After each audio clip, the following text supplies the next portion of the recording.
డెల్టాకి ఇచ్చి అక్కడ వాడే నీళ్లు శ్రీశైలం ద్వారా 120 టీఎంసీ నీళ్లు తీసుకొచ్చిన ఘనత తెలుగుదేశం పార్టీది. అదే తెలుగుదేశం ఉండుంటే గోదావరి నీళ్లు బనకచెర్లకు తీసుకొచ్చేవాళ్ళం. మనం గోదావరి నీళ్లు వస్తే మనకు ఏ మాత్రం కూడా ఇబ్బంది లేదు. గోదావరిలో 2000 టీఎంసీ నీళ్లు ప్రతి సంవత్సరం సముద్రంలోకి పోతున్నాయి. ఆ నీళ్లు కొంతవరకు తెచ్చుకుంటే కాలువలన్నీ దివ్యాం, ఇవి పూర్తి చేసుకుంటే రాయలసీమ రతనాల సీమగా మారుతుంది. మీ జీవితాల్లో వెలుగు వస్తుంది. నేను ఒకటే ఆలోచించాను, రాయలసీమని పండ్ల తోటలకు ఒక హబ్బుగా తయారు చేయాలని. దుర్మార్గులు వచ్చి మొత్తం కూడా ఇబ్బంది పెట్టే పరిస్థితి వచ్చారు. నేను ఆ రోజు సీమ రైతుకి ఏదైతే ఆ రోజు మీరు చూస్తే డ్రిప్ ఇరిగేషన్ కు 90% సబ్సిడీ ఇచ్చా. ఇప్పుడు వస్తా ఉందా అని మిమ్మల్ని అడుగుతున్నా, ఇచ్చారా అని మిమ్మల్ని అడుగుతున్నా. మొన్ననే కడప జిల్లా అన్నమయ్య డ్యాము, అన్నమయ్య జిల్లాలో అన్నమయ్య డ్యాము కొట్టుకొని పోయిందా లేదా అని మిమ్మల్ని అడుగుతున్నా. 40 మంది చనిపోయారు. ఇంతవరకు మళ్ళీ ఆ డ్యాము కట్టారా అని మిమ్మల్ని అడుగుతున్నా. అంటే కనీసం ఒక డ్యాముకు గ్రీసే లేని వ్యక్తులు 3 రాజధానులు కడతామంటే నమ్మతారా తమ్ముళ్ళు అని మిమ్మల్ని అడుగుతున్నా. ఇలాంటి దుర్మార్గమైన ముఖ్యమంత్రి ఎక్కడా ఉండరు.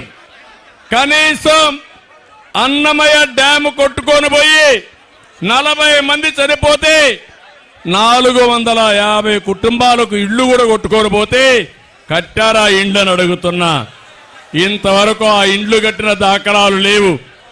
కనీసం అందరికి 1 లక్ష రూపాయల చొప్పున పారితోషికం ఇచ్చిన పార్టీ, ఇచ్చిన ట్రస్ట్ వచ్చి ఎన్టీఆర్ మెమోరియల్ ట్రస్ట్ అని చెప్పి కూడా నేను మీకు తెలియజేస్తున్నా. నేను ఒకటే మిమ్మల్ని అందరినీ విజ్ఞప్తి చేస్తున్నా, ఎన్నికలు దగ్గర పడుతున్నాయి. జగన్మోహన్ రెడ్డి అబద్ధాలు పెరిగిపోతున్నాయి. ఆయన ఏం చదువుకున్నాడో నాకు తెలియదు కానీ కన్నార్పకుండా అబద్ధాలు చెప్పడంలో పిహెచ్డి చేశాడు. అవునా కాదా? అబద్ధాల కూర అవునా కాదా? తమిళ్లో 10 రూపాయలు ఇస్తాడు, 100 రూపాయలు దోచేసుకుంటాడు. అదే జలగన్న పాలసీ. అలాంటి జలగ మనకు కావాలా అని మిమ్మల్ని అడుగుతున్నా. అదే బటన్ నొక్కుడు కార్యక్రమం. అనునిత్యం అంటాడు నేను బటన్ నొక్కుతున్నానని.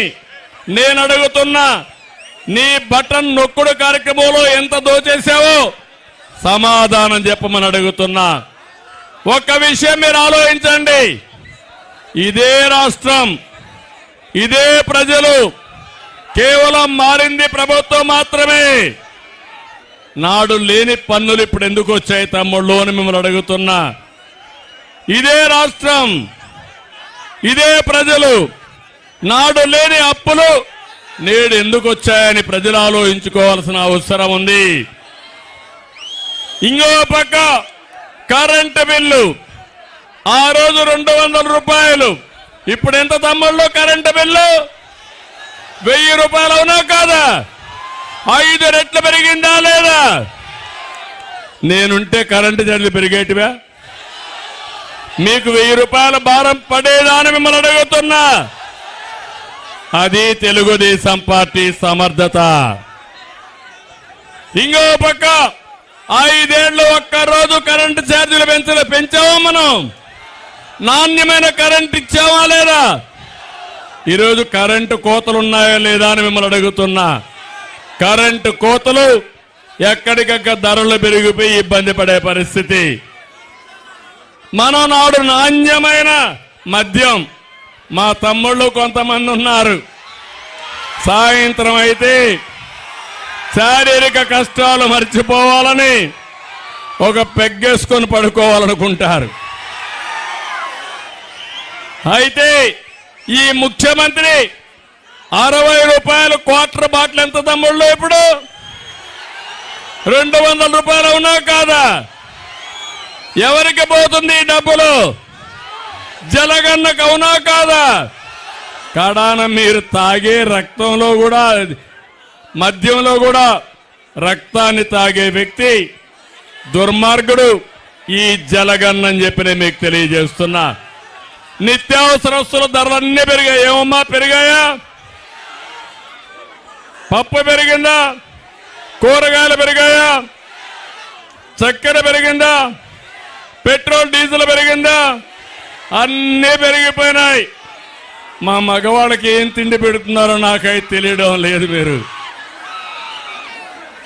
పేదవాడి బ్రతుకు చితికిపోయే పరిస్థితికి వచ్చింది.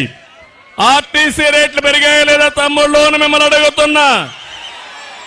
3 సార్లు ఆర్టీసీ రేట్లు పెంచారు. అవే నదులు, అదే ఇసుక ఆ రోజు ఉచితం, ఈ రోజు మాత్రం కొనాలంటే బంగారం అయిపోయింది. అవునా కాదా? ఇసుక దొరుకుతా ఉందా మీకు? దొరికే పరిస్థితి ఉందా మీకు? ఇసుక దొంగలు ఎక్కడ చూసినా వచ్చే పరిస్థితికి వచ్చారు. ఇంకో పక్కన నాడు అదే రాష్ట్రం, నేడు కూడా అదే రాష్ట్రం. పైగా బడ్జెట్ పెరిగింది, జీఎస్టీ పెరిగింది, కేంద్రం నిధులు పెరిగాయి. కానీ ఎక్కడికక్కడ మీరు చూస్తే వీరబాదుడు, బాదుడే బాదుడు. ఒకటి కాదు, అన్ని పెంచే పరిస్థితికి వచ్చారు. నాడు పన్నుల వాత లేదు, అప్పుల మోత లేదు, 100కు పైగా సంక్షేమ పథకాలకు నాంది పలికాం. అవన్నీ ఏమైనాయని నేను అడుగుతున్నా. నేను అందుకే మిమ్మల్ని అడుగుతున్నా. ఒక అసమర్థ పాలన, ఒక విధ్వంసకర పాలన వల్ల రాష్ట్రానికి కీడు జరిగింది. ఇక్కడుండే యువతను కోరుతున్నా, ఇంటింటికి వెళ్ళాలి, మీరు వాస్తవాలు చెప్పాలి. యువత ఈ రాష్ట్రాన్ని కాపాడే బాధ్యత మీరు తీసుకోవాలని మిమ్మల్ని అందరినీ కోరుతున్నా. చేస్తారా తమ్ముళ్ళు అని మిమ్మల్ని అడుగుతున్నా.